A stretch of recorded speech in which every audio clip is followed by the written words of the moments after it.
ලෝකෙ දිනපු ඕනම කෙනෙක් එක්ක ෆේමස් ෆෝ කියන කෙනාව භාවිතයට ගත්තොත් එතන ලොකුම ලොකු කතාවක් ලොකුම ලොකු මහන්සියක් තියෙනවා කියලා ඔයා දන්නවද? යමකට ප්‍රසිද්ධයි කියන අදහස අපි කොහොමද ඉංග්‍රීසි වලින් කතා කරන්නේ?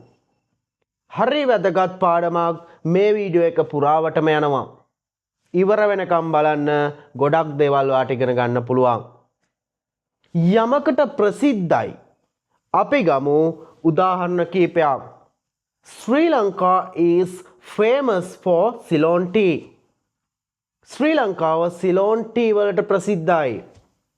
හරිම වාක්‍යයක්. Ratnapura is famous for gems. රත්නපුරය මැණික් වලට ප්‍රසිද්ධයි. අපි පුද්ගල නාමයක් එක්ක මේ විදියට ගමු. Wanidu is famous for taking wickets. එතනදී මම ක්‍රියාපදයක් එක්ක ing ස්වරූපය භාවිතා කරා. taking විදිහට.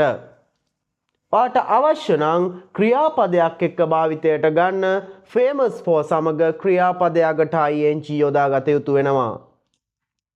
මේ විදිහට ඔයාටත් පුළුවන් වාක්‍යයක් නිර්මාණය කරලා අපේ comment section එකට දාන්න.